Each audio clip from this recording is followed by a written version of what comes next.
Here's a question for you. What do you do when the one document that could save your family is one you're legally forbidden to sign?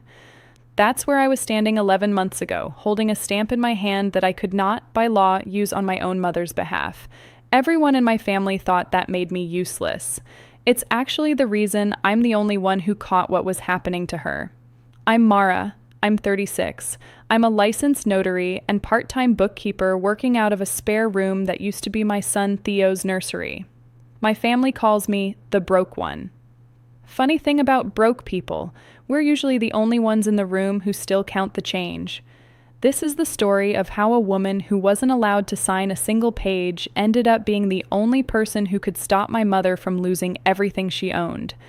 It started on a Tuesday, over pancakes, on Theo's 9th birthday. My phone buzzed on the counter. A text from my sister Renata, sent to everyone except me. Mom's retirement dinner, Saturday the 24th. Keep it close family only this year. Close family. I read that phrase 4 times while Theo asked if he could have chocolate chips in his pancakes instead of blueberries. I said yes.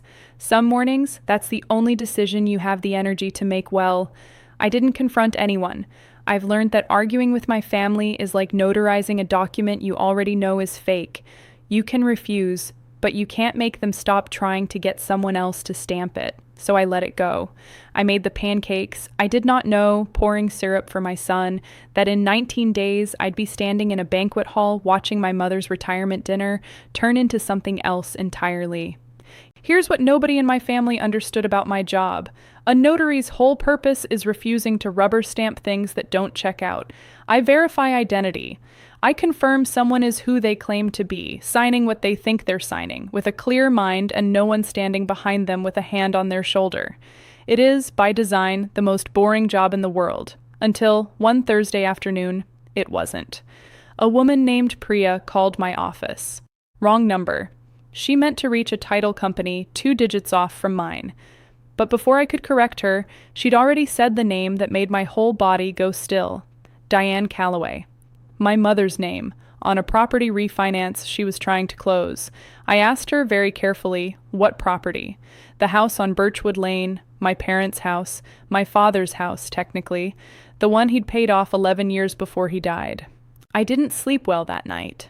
Not because I knew something was wrong yet. I didn't. Not for certain.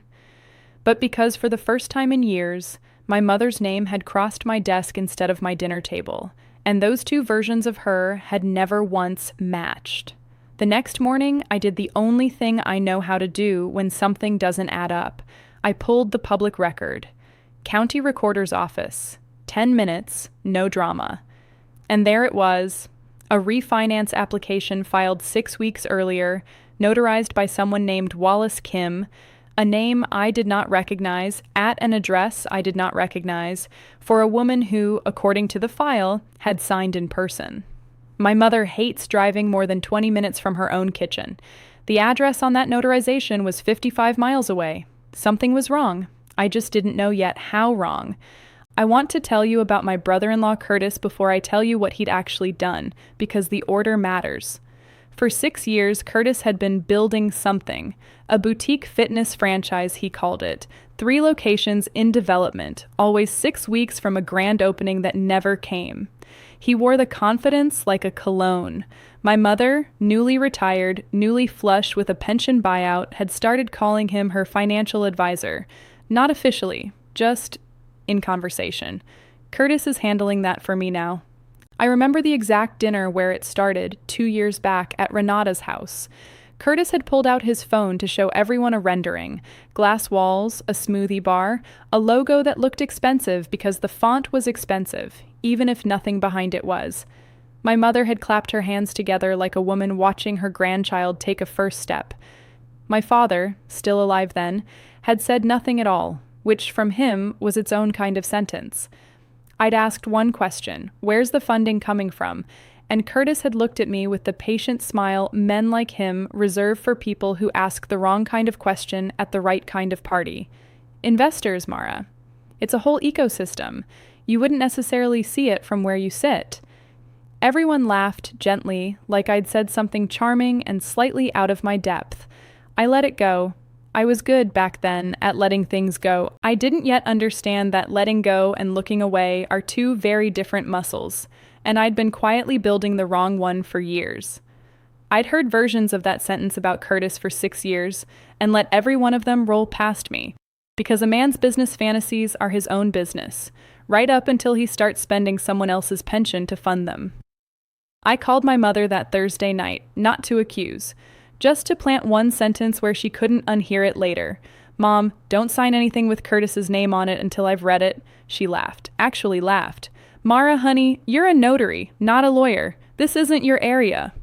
I hung up not knowing that the papers weren't even waiting to be signed. They already had been. Just not by her.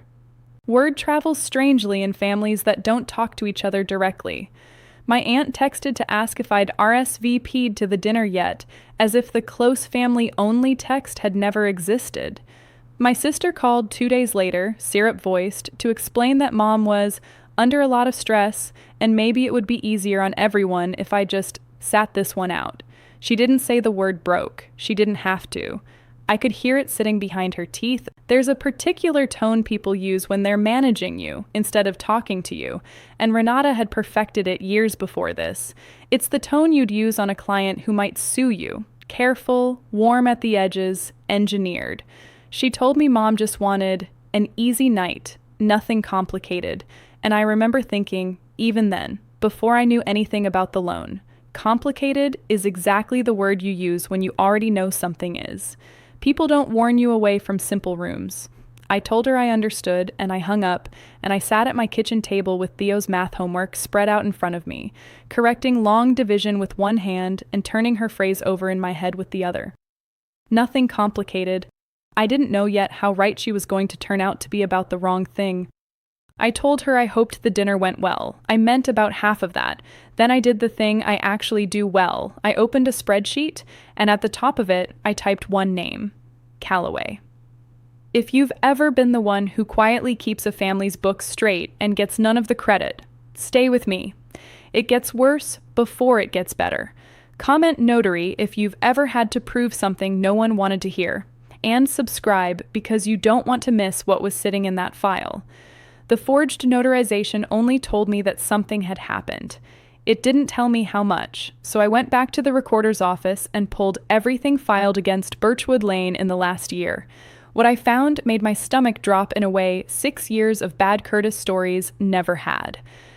A home equity line opened 4 weeks earlier. Not for $10,000 or $20,000, for $94,000, secured against a house that had been paid off since I was in college. The funds had moved within days into an LLC called Peak Form Holdings. I didn't need a forensic degree to know whose initials sat behind that LLC. Here's the part that still makes my hands cold when I think about it. My father, dead 3 years now, had done one thing before he passed that nobody in the family understood at the time. He'd set up a clause with his estate attorney. Any major transaction against the Birchwood property required a secondary verification call to a person he'd named in writing. In a sealed instruction, the attorney was only to open if the clause was ever triggered. Nobody had triggered it, because nobody but the notary's office was ever supposed to catch a forged signing before the loan cleared, and the loan had already cleared 6 weeks ago, invisible to everyone but a wrong number and a spreadsheet with one name in it. I called the attorney's office myself, gave them the recording numbers, and asked one question. Has anyone opened the sealed instruction yet? There was a pause on the line I will remember for the rest of my life. No, the paralegal said. Should we? 3 days later, an envelope arrived at my house, hand-delivered by a courier, my name on the front in my father's own handwriting from a letter he'd written and sealed before he died. I sat at my kitchen table with Theo asleep upstairs, and I did not open it for almost an hour, because some part of me already understood that once I read it, I couldn't go back to being someone who didn't know. When I finally did, it was 4 sentences long. Mara, if you're reading this, someone tried to move money against this house without your mother's real knowledge. You're the only one in this family who reads before she signs. Don't wait for her to believe you. Just be ready when she needs you to be right. Dad. He hadn't known Curtis's name. He'd known the shape of what would happen. years before it did, because he'd watched the same family I had for a lot longer. I sat with that letter until Theo's alarm went off for school, and in that quiet stretch of night, I understood something about my father I'd never fully let myself see while he was alive. He hadn't been silent at that dinner 2 years earlier because he approved of Curtis's rendering with the expensive font. He'd been silent because he was already doing what he'd taught me to do without ever saying so out loud. Watching, not reacting, keeping his own ledger of who could be trusted with what.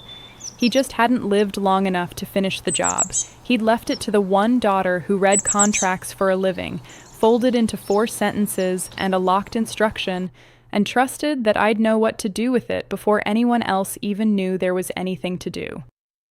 I gave them one chance to fix it quietly, and I did it the way I do everything, with paper, not a phone call at midnight. I met Renata at a diner and laid it flat. Forged notarization, $94,000, an LLC with Curtis's fingerprints all over the registration. Help me unwind this before it goes further, and I'll stand next to you when it gets hard. She called me jealous. She said I'd always resented that she had a real marriage, and I didn't. She used the word broke, finally, out loud, like she'd been saving it. I didn't flinch. I paid for both coffees, and I said the only thing that mattered. You just made this harder for Curtis, not for me. Then I walked out into the parking lot, understanding that the retirement dinner, 6 days out, wasn't a party anymore. It was a deadline.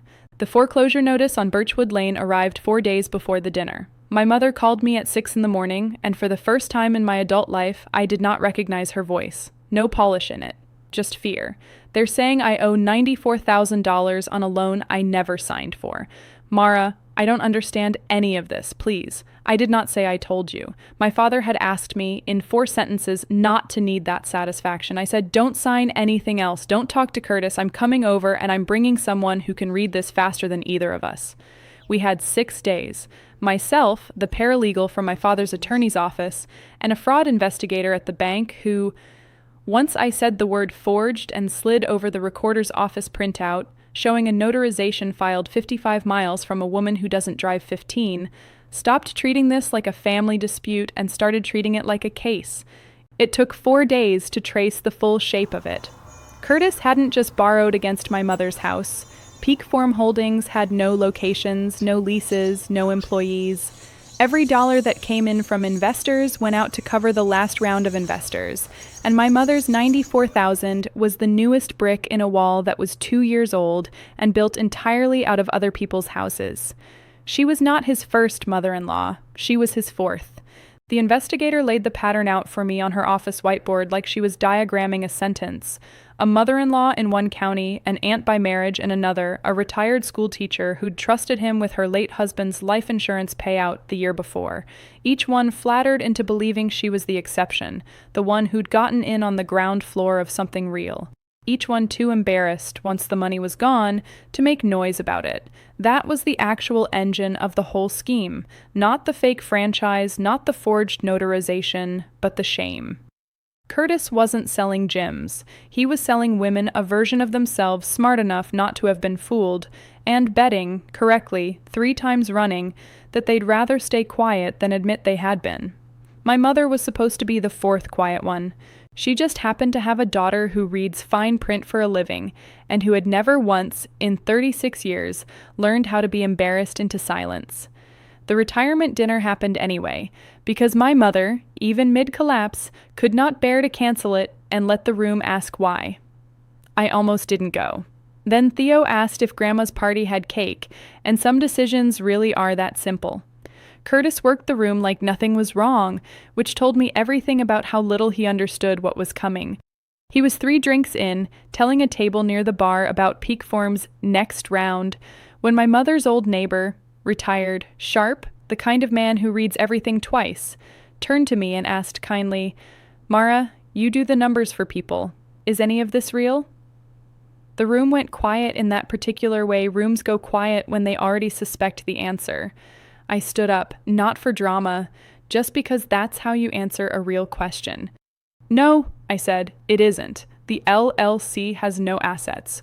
The loan against this house was opened using a forged notarization filed 55 miles from where my mother actually was that day. I have the paperwork if anyone wants to see it." Nobody clapped, nobody gasped. It was quieter than that, and worse for Curtis. The particular silence of a room doing math in real time. He didn't run. Men like that never do, because running is a confession all its own.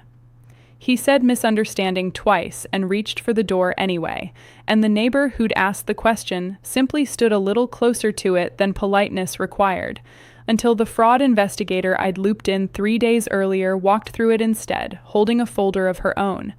My mother didn't scream. She didn't cry, not yet. She looked at me across a room full of people who had, for 6 days, called me the paranoid one, the broke one, the one who read too much into things, and she said the only true sentence she had left. "You were the only one who checked." I didn't say I know. I just nodded because some sentences don't need an answer, only a witness. Here's how it actually ended, in the boring language that matters more than the ballroom did. The bank reversed the fraudulent line within 11 days once the forged notarization was confirmed. Curtis is being investigated in 2 counties now, not 1. My mother's house was the 4th, not the 1st. Renata left him before the paperwork even finished. My mother kept Birchwood Lane. She also, for the first time in 6 years, asked to see my spreadsheet instead of asking why I bothered keeping one. I didn't get an apology tour. I got something better, a mother who now calls before she signs. If your family has a person who reads the fine print nobody else wants to read, who gets called dramatic for asking one more question, who gets left off the group text because she's not really about that stuff, that person is usually the one keeping the roof over everyone's head, whether they get thanked for it or not. I stopped needing my family's credit a long time ago. What I never stopped doing was checking the paperwork before I let anyone I love sign their life away. Tell me below, has your family ever called you the difficult one for being the only one who was right? I want to hear it. And if this one hit close to home, stay a while. There's more where this came from.